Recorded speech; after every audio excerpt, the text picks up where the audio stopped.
Terus bagaimana hubungan dengan anak saya yang sekolah di pesantren? Ini mau nanya, sudah bersuci atau berwudu.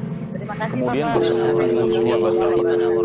ونستعينه ونستغفره ونعوذ بالله من شرور أنفسنا ومن سيئات أعمالنا من يهد الله فلا مضل له ومن يضلل فلا هادي له أشهد أن لا إله إلا الله وأشهد أن محمدا عبده ورسوله لا نبي ولا رسول بعده أما بعد. Pemirsa Fatwa TV dimanapun Anda berada, ahlan wa sahlan wa marhaban bikum di acara kita kali ini, yaitu live interaktif menjaga iman bersama dengan Ustadz Dr. Iqbal Gunawan. Dan selama kurang lebih 1 jam ini kita akan bersama-sama mendengarkan nasihat dan juga jawaban-jawaban dari pertanyaan yang sudah masuk ataupun pertanyaan yang akan masuk dari layanan telepon. Assalamualaikum Ustaz. Waalaikumsalam warahmatullahi wabarakatuh. Halo Ustaz, kif hal Ustaz? Alhamdulillah, kaifa halukum antum? Alhamdulillah bakhair Ustaz. Masya Allah. Sekarang Ustaz lagi ada di Sulawesi Tengah Ustaz, di Maros ya Ustaz? Sulawesi Selatan. Sulawesi Selatan, iya. Afwan Ustaz, salah. Nah, di Maros bener Ustaz ya? Nah, Kabupaten Maros. Bismillah walhamdulillah wassalatu wassalamu ala rasulillah wa ala alihi wa sahbihi wa man wala wa la hawla wa la quwata illa billah. Allahumma allimna ma yanfa'una wa anfa'na bima 'allamtana wa zidna ilma. Allahumma aslih lana sya'nana kullah wa la takilna ila anfusina tarfata 'ain. Alhamdulillah, pagi hari ini menjelang siang Allah Subhanahu wa taala memberikan kita taufik untuk kembali melanjutkan acara kita live interaktif menjaga iman yang kita lakukan secara langsung setiap hari Selasa.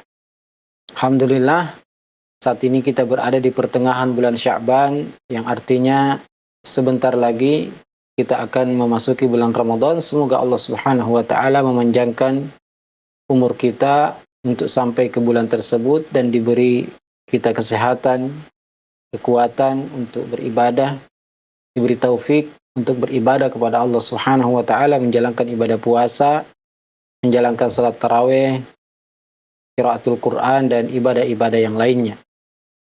Dan tentunya kaum muslimin dan muslimat, pemirsa Fatwa TV dimanapun Anda berada, tentunya kita perlu mempersiapkan hal-hal sebelum kita memasuki bulan tersebut. Yang pertama yaitu kita memperbaharui lagi taubat kita kepada Allah Azza wa Jalla. Meskipun sebenarnya setiap hari, setiap saat kita bertaubat kepada Allah Azza wa Jalla, tapi kita perbaharui lagi.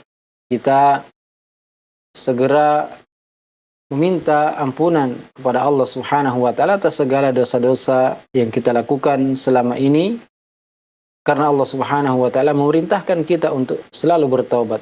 Atubu ilallahi jami'an ayyuhal mu'minun la'allakum tuflihun. Dan bertaubatlah kepada Allah wahai orang-orang beriman agar kalian beruntung. Dan tentunya taubat ini terus kita lakukan dengan meninggalkan semua perbuatan dosa dan maksiat, kemudian menyesali dan berazam kuat untuk tidak mengulanginya lagi. Dan jika itu berkaitan dengan hak-hak manusia, maka segera kita kembalikan, agar kita dimudahkan oleh Allah Subhanahu wa taala untuk beribadah di bulan Ramadan. Karena ketahuilah, penghalang terbesar seorang beribadah adalah karena banyaknya dosa-dosa yang dia lakukan. Dan Ramadan ke Ramadan berikutnya adalah penghapus dosa di antara keduanya. Kemudian juga kita perlu memasang rencana-rencana dan target-target di bulan suci Ramadan ini. Dan target yang paling pertama yaitu kita mentargetkan bahwasanya ketakwaan kita bertambah, ketakwaan kita meningkat, karena diwajibkan atas orang-orang beriman berpuasa, la'allakum tattaqun, ya ayyuhalladzina amanu kutiba alaikumusiyam kama kutiba alal ladzina min qablikum la'allakum tattaqun. Wahai orang-orang beriman, diwajibkan atas kalian berpuasa sebagaimana diwajibkan atas orang-orang sebelum kalian agar kalian bertakwa. Jadi tujuan utama disyariatkannya puasa adalah agar kita bertakwa kepada Allah Azza wa Jalla. Kemudian juga kita mentargetkan agar kita termasuk orang-orang yang dimerdekakan di bulan Ramadan ini dari neraka, karena setiap hari ada orang-orang yang dinyatakan bebas dari neraka di bulan Ramadan. Kemudian juga target berikutnya kita berusaha dan harus untuk bisa beribadah di malam Lailatul Qadar yang Allah Azza wa Jalla berfirman, "Inna anzalnahu fi lailatul qadar wa ma adraka ma lailatul qadar, lailatul qadri khairum min alfi syahr." Sungguhnya kami turunkan Al-Quran di malam Lailatul Qadar. Tahukah engkau apa itu malam Lailatul Qadar? Lailatul Qadar adalah malam yang lebih baik daripada 1000 bulan.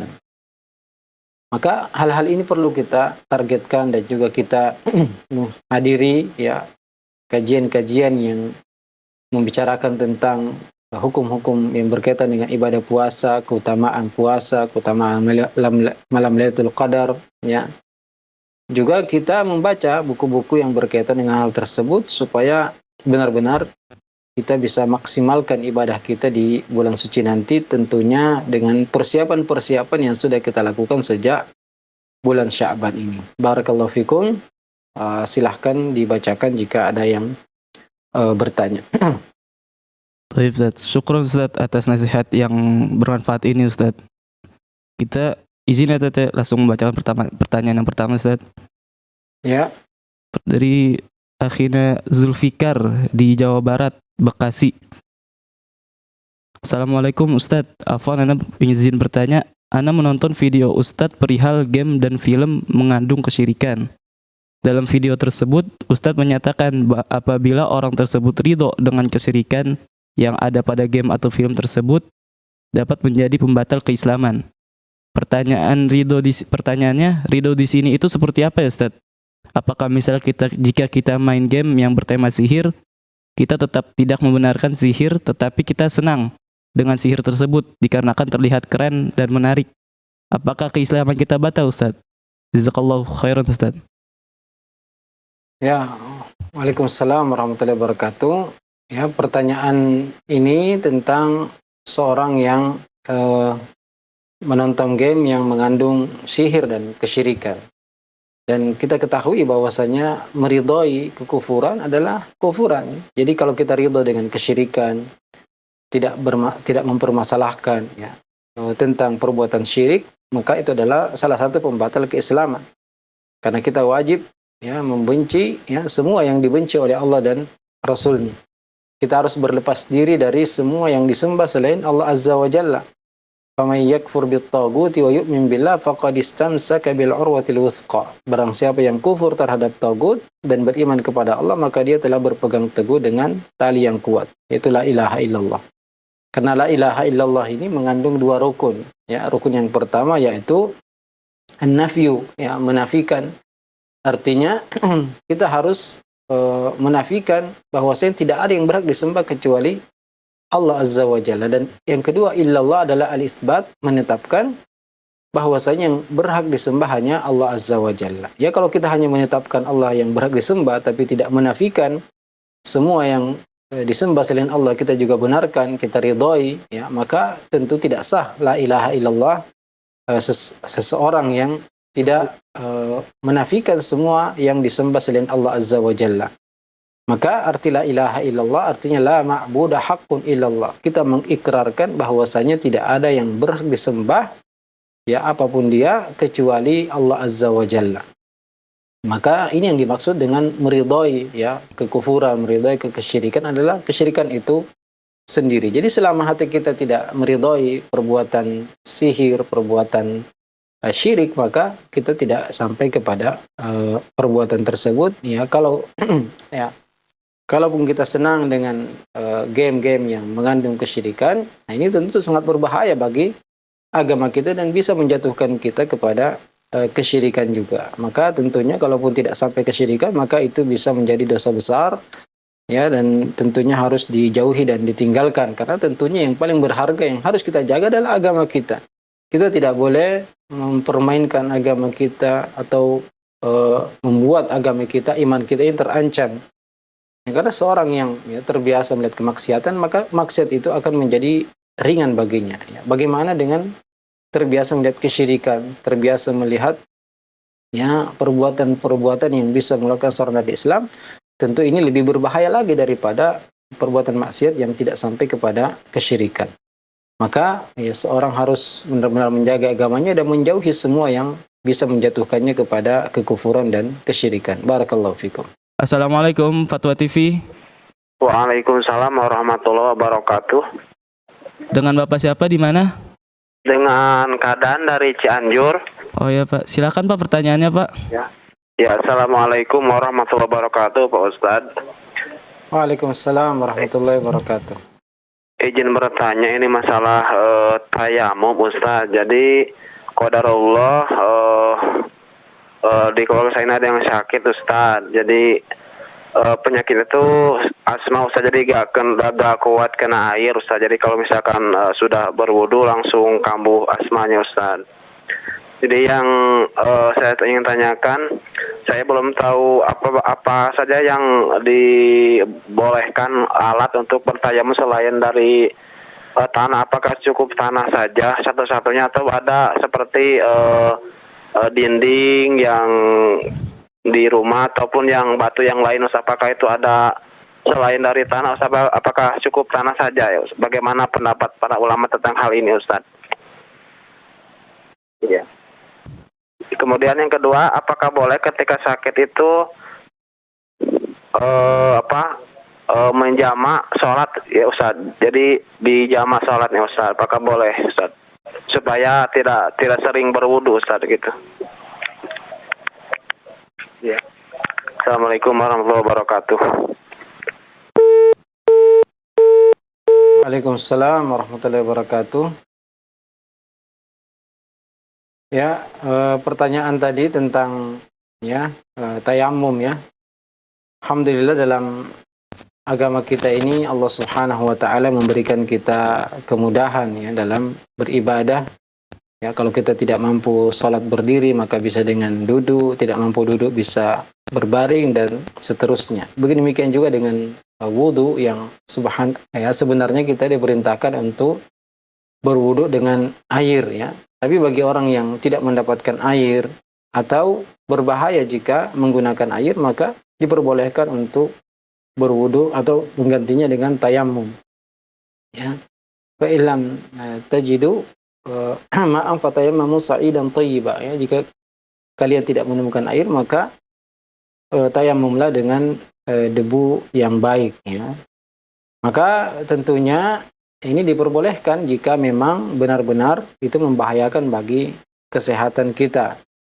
Tapi kalau ternyata tidak membahayakan, ya maka tentunya ini tergantung rekomendasi dokter yang tempat kita untuk berkonsultasi. Tentunya ini perlu kita perhatikan juga, ya. Dan sebagian ada juga yang mana ada anggota wudhu yang tidak masalah kalau kita menggunakan air, tapi ada yang bermasalah, maka tentunya fattaqullaha mastata'tum. Kita basuh yang tidak bermasalah, dan adapun yang bermasalah maka kita tutupi dengan tayamum. Demikian juga pertanyaan yang kedua tentang menjamak sholat. Nah ini dibolehkan untuk menjamak sholat bagi orang yang kesulitan untuk melaksanakan setiap salat pada waktunya. Jadi jamak ini tidak mesti seorang musafir, tapi setiap orang yang kesulitan untuk melaksanakan salat pada waktunya, ya, uzur yang syar'i, ya, seperti seorang yang mungkin dokter yang ingin mengoperasi pasiennya yang membutuhkan waktu berjam-jam, ya, atau ketika hujan deras, ya, diperbolehkan jamaah salat untuk menjamak antara maghrib dan isya. Termasuk juga orang yang sakit, ya, yang kesulitan untuk bangun setiap waktu, berwudu setiap waktu, ya, tentunya disesuaikan dengan kebutuhannya dan tingkat bahaya yang untuk penyakitnya. Kalau memang dia tidak mampu, maka dia boleh menjamak sholat pada dua sholat, duhur dan asar dan maghrib dan isya, tapi tidak dikosor, ya. Yang diperlukan hanya jamak ketika seorang kesulitan untuk melaksanakan setiap salat pada waktunya, ya. Tentunya, ya, kalau seperti, ya, tergantung tadi penyakit asmanya, ini perlu ditanyakan kepada dokter ahli untuk merekomendasikan apakah memang, ya, berbahaya jika menggunakan air, dan tentunya dia harus maksimal berobat juga dan tidak membiarkan dirinya melakukan hal demikian sehingga selamanya dia bertayamum atau menjamak salat, tentu ini tidak dibenarkan ya. Dia harus berusaha untuk berobat agar dia maksimal beribadah sesuai dengan perintah Allah Azza wa Jalla. Barakallahu fikum. Baik Ustaz, terima kasih Ustaz atas jawabannya, dan semoga jawaban tersebut dapat dipahami oleh penanya ya. Dan Ustaz, ada pertanyaan dari penelpon Ustaz. Assalamualaikum Fatwa TV.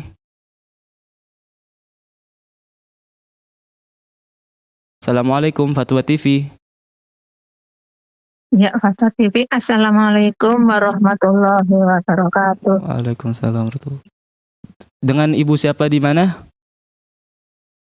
Rosmini dari Pacitan. Oke, silakan Bu pertanyaannya Bu. Ya. Ya,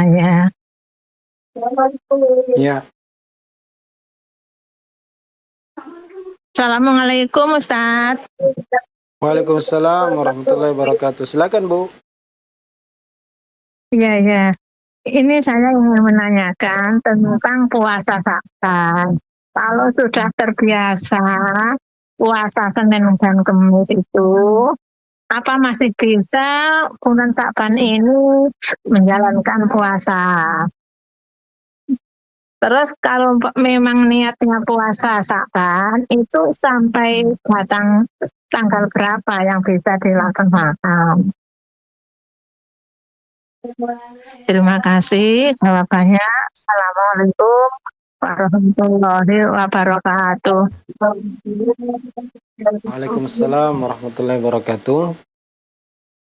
Ya, alhamdulillah. Ya, pertanyaan dari Bu Rosmini di Pacitan tadi tentang puasa Sya'ban yang seorang yang punya kebiasaan puasa Senin Kamis, apakah dilanjutkan di bulan Sya'ban? Iya, ya. Jawabannya bahkan bukan hanya Senin Kamis ya, yang terbiasa dengan puasa putih yaitu tanggal 13, 14, 15 juga lanjutkan. Bahkan Nabi SAW dalam riwayat istrinya Aisyah radhiyallahu anha mengatakan bahwasanya Rasulullah SAW justru paling banyak puasa itu selain Ramadan itu di bulan Sya'ban ya. Karena ini ya seperti pendahuluan atau latihan sebelum kita masuk ke dalam bulan Ramadan. Jadi bukan hanya Senin Kamis yang dilanjutkan ya, kalau perlu ditambah Senin, Selasa, Rabu, Kamis ya, bahkan Jumat sepanjang bulan Sya'ban kita perbanyak puasa sebagaimana yang dilakukan oleh Rasulullah sallallahu alaihi wasallam. Ya, adapun sampai kapan? Pertanyaan kedua, maka ya sampai sehari atau 2 hari sebelum masuk bulan Ramadan ya, karena kita dilarang untuk berpuasa dalam rangka hati-hati ya di hari yang diragukan. Maka jika sudah tinggal sehari atau 2 hari, maka kita berhenti untuk menunggu pengumuman kapan masuk bulan Ramadan, kemudian kita memulai ya ibadah puasa Ramadan di hari yang telah ditentukan atau telah terlihat muncul hilal Ramadan. Barakallahu fikum. Baik Ustaz. Terima kasih Ustaz atas jawabannya Ustaz. Kita langsung ke pertanyaan selanjutnya Ustaz dari website kita Ustaz. Ya, silahkan. Dari Bapak Syamsuddin di Jawa Barat, Kota Depok. Assalamualaikum Ustaz. Mohon maaf izin bertanya Ustaz, hukum menonton barongsai yang identik dengan perayaan Imlek gimana Ustaz? Syukran Ustaz, jazakumullah khairan. Ya, tentunya seorang muslim selalu menjaga ya waktunya, mengisi dengan ketaatan kepada Allah Azza wa Jalla dan hal-hal yang bermanfaatnya. Adapun menonton sesuatu yang tidak bermanfaat apalagi terkait dengan perayaan non-muslim, maka tentunya ini ya tidak baik untuk dilakukan ya. Kalaupun tidak sampai kepada perbuatan dosa, maka itu adalah perbuatan sia-sia yang tentunya seorang muslim harus menjaga waktunya ya, apalagi identik dengan perayaan ya, sehingga bisa jadi muncul keridhaan atau kesenangan, ketertarikan dengan ibadah-ibadah mereka atau agama mereka. Ini juga berbahaya bagi agama kita. Maka ya seorang muslim hendaknya ya bisa mengisi waktunya dengan ketaatan kepada Allah dan sesuatu yang dia tidak ragu tentang kehalalannya atau kebolehannya ya. Adapun dia ragu tentang kebolehan sesuatu tersebut ya, karena yang berkaitan identik dengan penyembahan kepada selain Allah, ini sangat berbahaya ya. Maka hendaknya hal-hal seperti ini untuk dijauhi dan ditinggalkan. Barakallahu fikum. Baik, Ustaz. Terima kasih Ustaz atas jawabannya, Ustaz. Lanjut ke pertanyaan selanjutnya, Ustaz, dari saudara kita Aan Andika, Ustaz, di Lampung, Kabupaten Lampung Tengah. Assalamualaikum Ustaz, izin bertanya, bolehkah sholat di rumah teman non-muslim, di mana di sana banyak patung dan gambar-gambar berhala? Jazakumullahu khairan Ustaz atas jawabannya. Barakallahu fikum.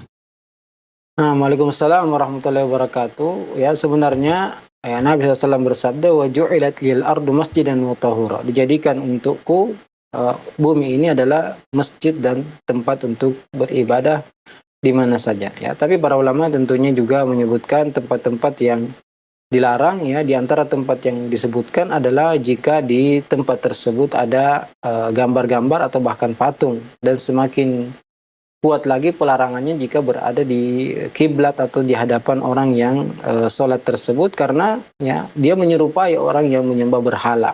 Meskipun ada juga yang membolehkan, ya mengatakan makruh, tapi tentunya kita untuk amannya, apalagi alhamdulillah ya kita berada di negeri kaum muslimin, masjid ada di mana-mana, tempat yang tidak ada gambarnya juga banyak, maka tentunya kita meninggalkan tempat tersebut karena hukumnya ya kalaupun tidak sampai haram maka makruh, dan tentunya kita seharusnya meninggalkan tempat-tempat tersebut, apalagi kita punya banyak pilihan di tempat lain. Kecuali jika tidak ada lagi tempat lain, ya maka tidak masalah kita salat di tempat itu. Ya, seorang yang darurat, terikat, ya, ditahan. Ya. Tapi kalau kita masih punya ya ruangan-ruangan yang lain yang tidak ada gambarnya, tidak ada patungnya, ya maka kita mencari tempat lain untuk sholat di tempat tersebut, karena ya hukumnya tidak keluar antara makruh atau haram. Bahkan sebagian ulama sangat menegaskan ya pelarangannya karena itu menyerupai penyembahan kepada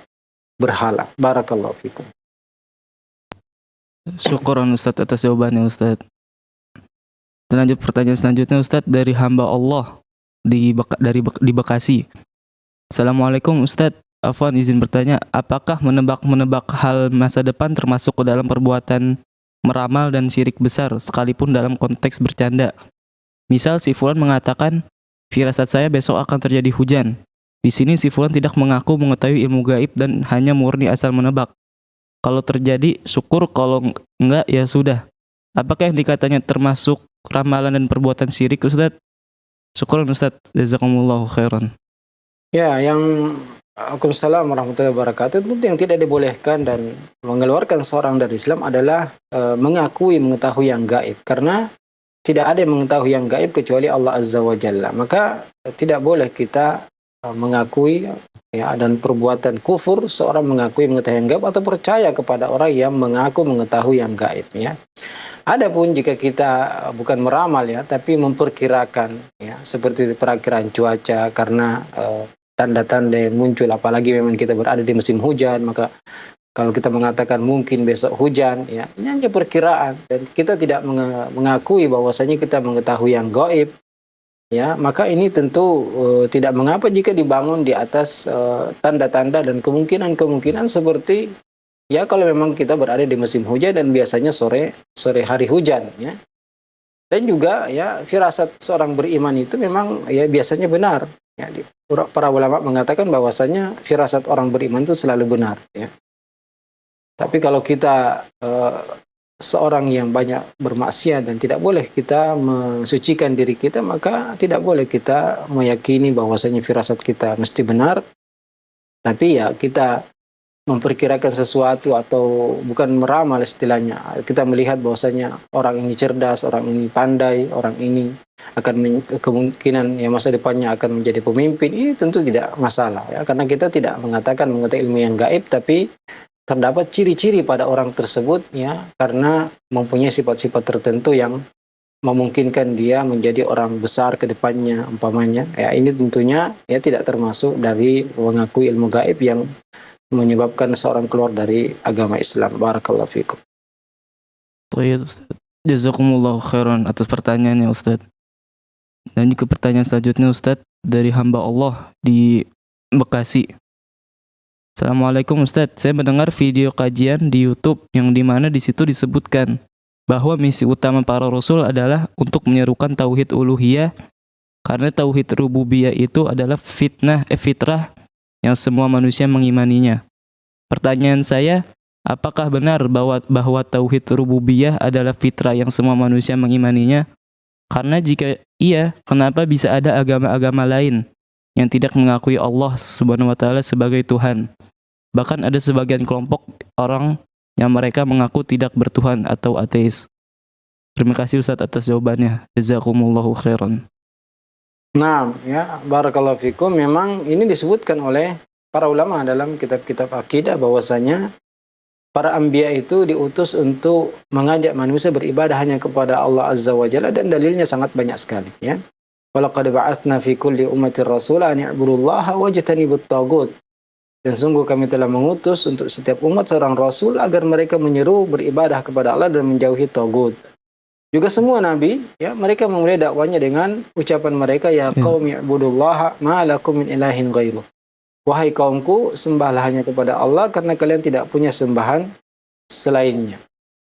Dari sinilah para ulama mengatakan bahwasanya para anbiya itu diutus untuk mengajak manusia beribadah hanya kepada Allah, karena antara Nabi Adam dan Nabi Nuh ada 10 abad tidak ada kesyirikan, ya. Kemudian terjadi kesyirikan di zaman Nabi Nuh, sehingga, ya, Allah Subhanahu wa taala kemudian mengutus para rasul agar mengajak manusia kembali beribadah hanya kepada Allah.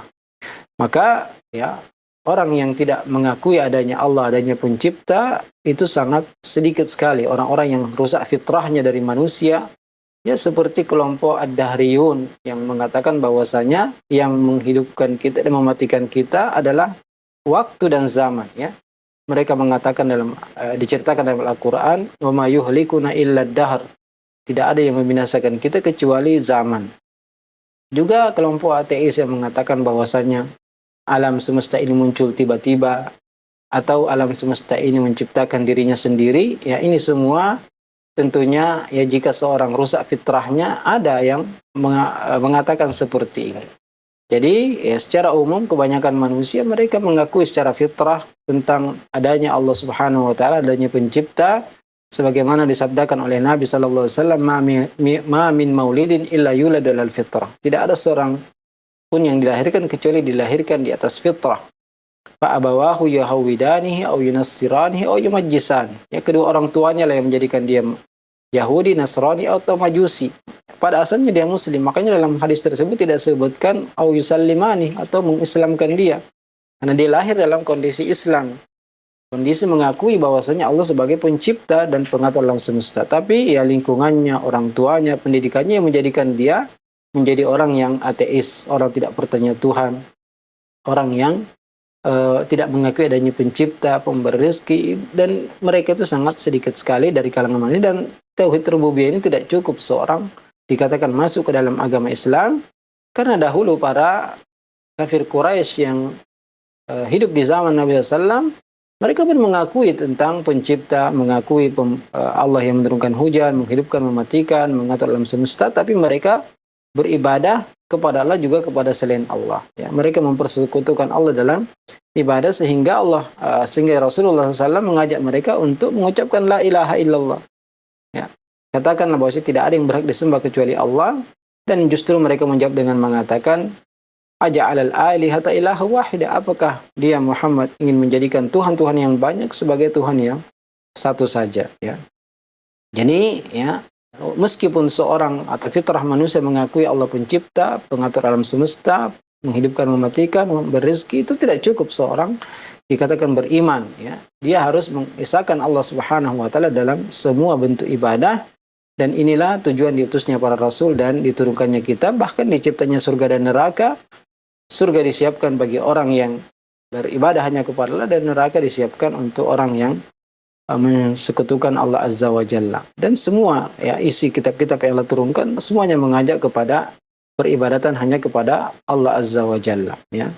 Jadi pada dasarnya manusia mengakui tauhid rububiyah, mengakui bahwasanya Allah pencipta, ya, pengatur alam semesta, pemberi rezeki, menghidupkan, mematikan, ya. Tapi ada sekelompok kecil manusia yang telah rusak fitrahnya, yang mereka mengingkari Tuhan, mengingkari pencipta, dan mengingkari bahwasanya Allah yang mengatur alam semesta ini. Barakallahu fikum. Barakallahu fiik ya Ustadz atas jawabannya. Kita lanjut ke pertanyaan selanjutnya Ustadz dari hamba Allah Jawa Barat dari Bekasi. Apakah kesyirikan yang dilakukan hanya untuk bercanda tetap dihukumi kufur dan murtad? Misalnya seperti yang pernah saya temukan di medsos di mana seorang pencinta anime atau kartun Jepang membuat semacam altar pemujaan dengan poster gambar karakter favoritnya dan membuat foto seolah-olah menyembah karakter tersebut dalam rangka lucu-lucuan. Apakah dihukumi berbuat syirik besar Ustadz dan menjadi murtad? Mohon penjelasannya Ustadz. Barakallahu fikum. Iya, perbuatan tersebut sangat berbahaya bagi agamanya ya. Karena tentunya tidak dibolehkan seorang bermain-main dengan perkara seperti ini ya. Kalau dia tidak mengetahui ya, jahil dan lain sebagainya, ya ini sangat berbahaya. Ini sangat berbahaya dan tentunya untuk memvonis seorang itu murtad atau tidak ya ini tidak gampang, tapi intinya ya seorang yang menganggap remeh ya perbuatan syirik sangat berbahaya sekali, bahkan ya bisa jadi dia terjatuh kepada kesyirikan. Ya meskipun dia hanya menggambar ya, tapi ya ini bisa menyebabkan dia juga terjatuh kepada kesyirikan tersebut, apalagi ya jika dia memang meridhoi ya dan bahkan tidak menganggap masalah peribadatan kepada selain Allah Azza wa Jalla ya. Dan tentunya tidak boleh kita bercanda atas nama Allah ya, nama Rasulullah tentang perkara-perkara yang diagungkan oleh Allah Subhanahu wa taala. Ini salah satu ya pembatal keislaman ketika seorang ya bercanda mengolok-olok Allah Azza wa Jalla, mengolok-olok Nabi SAW dan mengolok-olok agama Islam ya, mengolok-olok perkara-perkara yang menjadi syiar-syiar Islam ya. Ini tanda bahwasanya seorang itu tidak ada keimanan dalam hatinya dan sangat berbahaya sekali. Tentunya ya perbuatan ini harus dijauhi dan harus diperingatkan orang yang melakukannya ya, karena ya bisa mengeluarkan dia dari agama Islam. Barakallahu fikum. Ustaz, syukron Ustaz atas jawabannya Ustaz. Pertanyaan selanjutnya dari Ibu Siti di Kalimantan Barat, Kabupaten Kuburaya. Bismillah. Afwan Ustaz, izin tanya, apakah sama adab dalam mengikuti kajian online live dengan yang online tapi sudah rekaman statusnya? Lalu jika kita memilih untuk lebih mengikuti kajian online daripada offline karena materi yang kita butuhkan tersedia dan bahasannya terhadap bagaimana Ustadz? Dan bahasanya bertahap, bagaimana Ustadz? Misal untuk kebutuhan pembahasan akidah, jadi saya memilih kajian akidah yang bertahap secara online. Yang offline juga ada, tapi pembahasannya mungkin sudah kitab yang lain. Ya mungkin saya jadi bingung Ustadz pembahasannya. Barakallahu fikum Ustadz atas jawabannya Ustadz.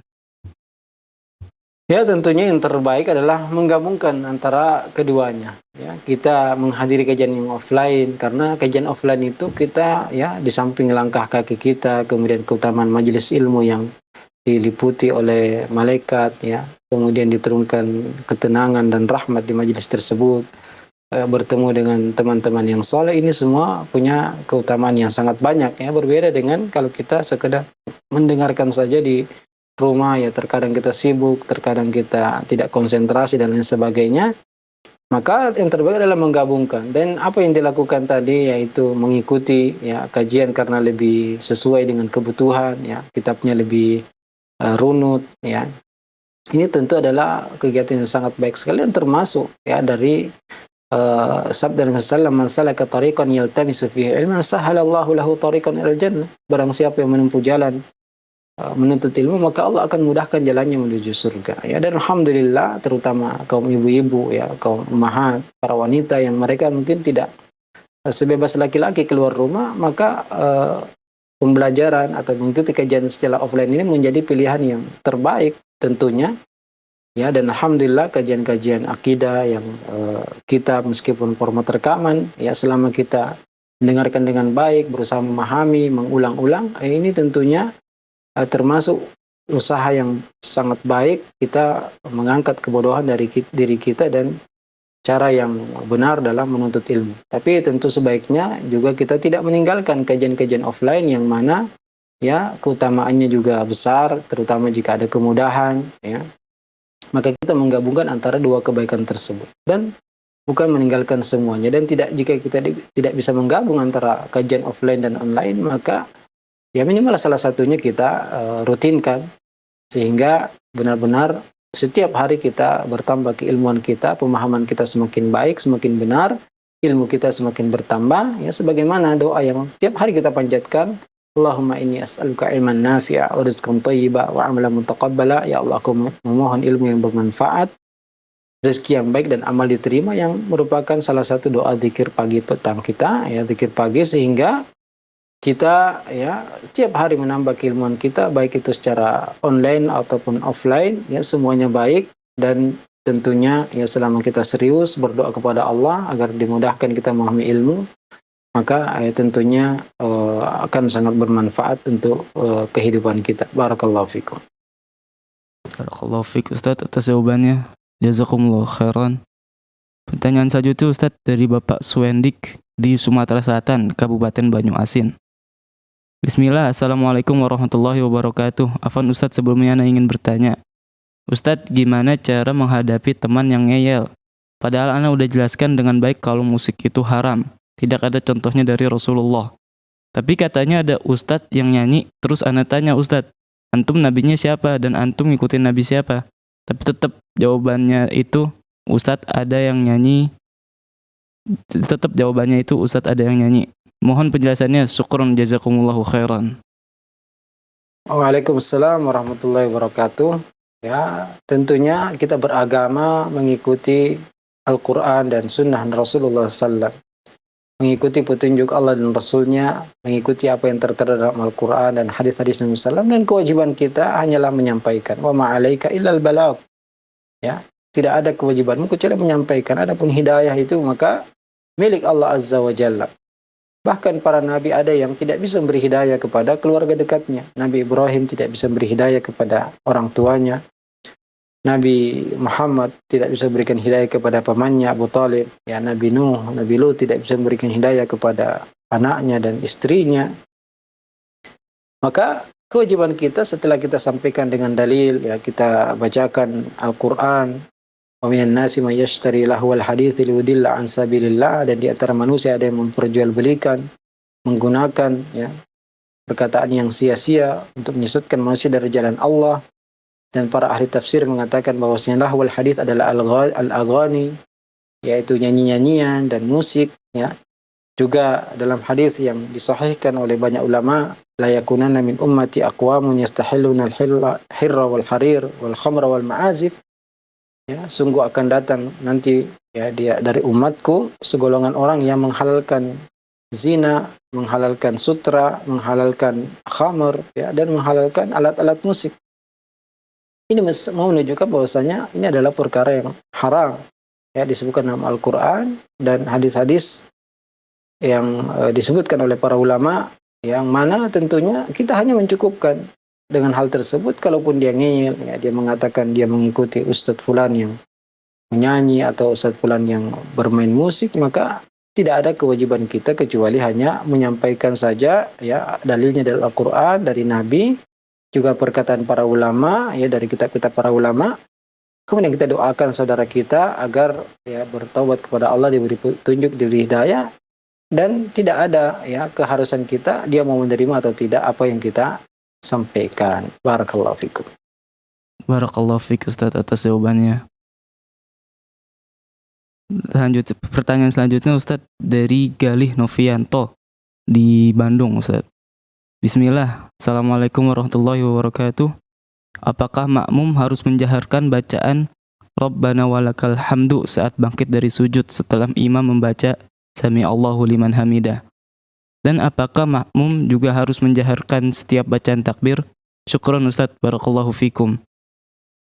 Ya, makmum tidak perlu dan tidak diperintahkan untuk menjaharkan bacaan apapun ya. Seorang makmum maka hanya mendengarkan imam saja, kecuali menjaharkan amin ya. Di salat-salat jahriyah ya, di 2 rakaat pertama di salat maghrib dan 2 rakaat pertama di salat isya dan di salat fajar. Ya, adapun selainnya maka tidak dijaharkan. Tapi sekedar ya membaca dan mempendengarkan dirinya sendiri saja. Maka tidak dijaharkan tapi diucapkan.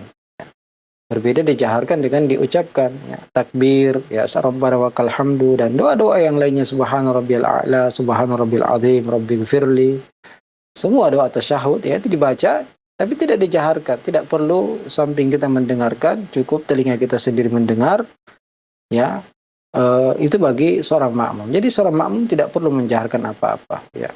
Mungkin hanya jika terjadi masjid itu adalah masjid yang luas, besar, dan mikrofonnya juga tidak terdengar, maka salah satu makmum menjaharkan dengan menjadi muballigh namanya, ya, menyampaikan kepada jamaah yang lain suara imam yang mungkin tidak terdengar, ya. Adapun jika sudah menggunakan mikrofon, maka makmum hanya menjaharkan amin saja. Adapun semua bacaan-bacaan yang lain, bacaan iftitah, bacaan al-fatihah, bacaan ruku, sujud, i'tidal, dan semua bacaan-bacaan yang lain itu tidak dijaharkan.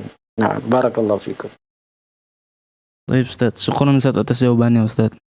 Pertanyaan selanjutnya Ustaz dari Muhammad Fathi Ridwan, Jawa Barat, Kota Bekasi. Ustaz, bagaimanakah cara khusyuk dalam sholat? Saya seringkali tidak khusyuk dalam sholat. Sudah berusaha tapi susah untuk konsisten Ustaz. Jazakumullahu khairan Ustaz. Ya, tentunya ya ini adalah pertanyaan dari banyak kaum muslimin, ya, bukan hanya yang bertanya saat ini. Dan kiat-kiat khusyuk dalam salat adalah kita segera mempersiapkan diri kita sebelum waktu salat itu masuk, ya. Jadi kita begitu azan, ya, sebagaimana dilakukan oleh Nabi sallallahu alaihi wasallam, beliau menjawab azan, ya, kemudian meninggalkan semua aktivitas dunianya, kemudian ya segera mengambil wudu, kemudian datang ke masjid, ya, bagi laki-laki tentunya, bagi wanita maka di rumahnya. Kemudian melaksanakan sholat sunat, ya, jika itu sholat-sholat yang ada rawatibnya maka dia kerjakan, ya. Kalau dia masuk ke masjid, dia tahiyatul masjid, ya. Kemudian dia berzikir, berdoa kepada Allah Azza wa Jalla di antara adzan dan iqamah atau membaca Al-Quran. Ya, ini semua penyebab seorang khusyuk dalam salatnya ketika dia mendatangi dan mempersiapkan dirinya untuk salat, ya, dari beberapa waktu sebelumnya, ya, seperti yang saya sebutkan tadi. Jika itu berkaitan dengan salat wajib, ya, maka dia segera untuk mendatangi, menjawab azan, ya, mengambil air wudu, segera datang ke masjid, kemudian memulai dengan salat sunat, ya. Ini semua adalah di antara sebab-sebab seorang khusyuk dalam salatnya. Kemudian juga kiat yang lainnya, dia berusaha untuk memahami, ya, ayat-ayat yang dia baca, ayat-ayat yang dibaca oleh imam. Kemudian memahami doa-doa sujud, doa-doa ruku, ya, doa-doa yang dibaca dalam salat. Dan tentunya, ya, selain itu juga dia berdoa kepada Allah agar diberikan kehusyuan. Dan di antara doa yang kita baca setiap akhir salat kita, Allahumma a'inni ala dzikrika wa syukrika wa husni ibadatik. Ya Allah, bantulah aku untuk selalu berzikir, bersyukur, dan memperbaiki ibadahku kepadamu, ya. Jadi seorang, ya, ketika dekat waktu sholat segera meninggalkan semua aktivitas dunia, sehingga jarak antara dia sholat dengan aktivitas dunianya itu, ya, ada waktu, ada jeda, ya. Adapun seorang yang mungkin sibuk dengan media sosialnya, kemudian qomat, baru mendatangi masjid, ya, dengan bersegera, maka ini semua diantara sebab seorang itu tidak khusyuk dalam sholatnya, karena dia mendatangi sholat pun dalam kondisi tergesa-gesa. Tapi kalau dia siapkan dari awal segala sesuatunya, ya, dia berusaha memahami bacaan Al-Quran, bacaan sholat, ya, tentunya ini akan menjadi sebab seorang bisa khusyuk dalam sholatnya. Juga, ya, jangan ketergantungan seorang terhadap dunia ini dikurang, ya. Dia meyakini bahwasanya di tangan Allah urusan segala sesuatu, sehingga, ya, urusan dunianya kalau dia memperbaiki salat, maka Allah akan memperbaiki urusan dunia akhiratnya. Barakallahu fikum. Barakallahu fiik Ustaz atas jawabannya Ustaz, yang insya Allah berfaedah buat kita semua, ya Ustaz, ya. Oke Ustaz, pertanyaan selanjutnya dari Saudara Eka Bayu Syafutra di Sumatera Utara Ustaz, Kota Binjai. Assalamualaikum Ustaz, izin bertanya, bagaimana agar sepenuhnya terlepas dari godaan syaitan untuk terus bermaksiat? Dan apa kiat-kiat agar terus berpegang teguh terhadap sunnah? Syukron Ustaz. Ya, waalaikumsalam warahmatullahi wabarakatuh. Tentunya seorang tidak mungkin selama dia hidup berlepas dari syaitan. Karena ya syaitan itu akan selalu menemani seorang. Ya, ada syaitan qarin yang akan menemani selama dia masih hidup, dan syaitan itu mengalir dalam tubuh manusia seperti mengalirnya darah. Dan ya syaitan juga sudah berjanji bahwasanya dia akan menyesatkan anak Adam, akan didatangi dari depan, dari belakang, dari kanan dan kirinya, sehingga sedikit sekali dari manusia itu bersyukur. Maka tentunya di antara kiat-kiat yang bisa kita lakukan yaitu dengan cara menjaga zikir-zikir kita, ya, zikir pagi, zikir petang, zikir sebelum tidur, zikir bangun tidur, zikir sebelum makan, ya, setelah makan, masuk rumah, keluar rumah, dan semua, ya, zikir naik kendaraan, zikir memakai pakaian, zikir masuk WC, keluar, dan lain sebagainya. Ini semua kita baca sehingga mempersempit, ya, syaitan atau mempersulit syaitan untuk menggoda kita, ya, karena dalam hadis disebutkan barang siapa yang keluar rumah membaca bismillah tawakkaltu 'ala Allah la haula wala quwata illa billah, ya, dengan menyebut nama Allah, aku bertawakal kepada Allah, tidak ada daya dan upaya kecuali dari pertolongan Allah, maka akan dikatakan kepada orang tersebut hudita wa wukita wa kufita wa tanaha anka syaitan, kamu telah diberi petunjuk, dilindungi, dicukupkan, dan syaitan akan menjauh darimu. Dan apabila syaitan itu menemui syaitan yang lain, maka dia berkata kepadanya, ya, bagaimana engkau bisa menggoda orang yang diberi kecukupan, diberi petunjuk, dan dijaga oleh Allah Azza wa Jalla. Demikian juga disebutkan bahwasanya orang yang mengucapkan bismillah ketika makan, maka syaitan tidak ikut makan bersama. Jika dia berzikir ketika masuk rumah, maka syaitan tidak masuk ke dalam rumah. Jika dia rajin membaca Al-Quran di rumahnya, maka syaitan juga tidak betah tinggal di rumahnya. Jika dia sebelum tidur membaca Al-Quran atau membaca zikir, ya, membaca ayat kursi, 2 ayat terakhir dari Al-Baqarah, maka dia akan dijaga oleh Allah Azza wa Jalla. Ini semua, ya, kalau kita hafalkan, kita laksanakan, kita praktekkan, maka syaitan akan kesulitan untuk mengganggu dan menggoda kita, ya. Maka tentunya ini hal-hal yang perlu kita lakukan, menjaga zikir kita, membaca, menjaga wirid Al-Quran kita, dan, ya, senantiasa berteman dengan orang-orang soleh agar kita tidak mudah tergoda oleh syaitan untuk berbuat maksiat, dan semua yang bisa menjatuhkan kita perbuatan maksiat maka kita hindari, kita jauhi, ya, dan tentunya banyak berdoa kepada Allah Azza wa Jalla agar Allah selalu melindungi kita dimanapun kita berada. Barakallahu fikum. Adapun selamat dari gangguan syaitan, godaan syaitan, ya, selama kita hidup, maka tidak ada caranya untuk benar-benar selamat kecuali dengan dengan menjaga zikir kita, menjaga perkara-perkara yang wajib, dan ditambah lagi dengan perkara-perkara yang sunnah, ya, sehingga kesempatan syaitan untuk menggoda kita, untuk mengganggu kita itu sangat kecil dan sedikit. Barakallahu fikum. Barakallahu fikum Ustaz atas jawabannya. Dan tadi merupakan pertanyaan penutup Ustaz dari acara kita kali ini Ustaz. Semoga insya Allah Allah berkahi Ustaz. Anda mohon izin menutup acara Ustaz, ya? Barakallahu fikum. Ya, silakan. Pemirsa, alhamdulillah acara kita sudah rampung. Semoga kita dipertemukan kembali di acara kita selanjutnya pekan depan. Kita tutup acara kita kali ini dengan doa kafaratul majlis. Subhanakallahumma wa bihamdika nashhadu an la ilaha illa anta nastaghfiruka wa natubu ilaik. Assalamualaikum.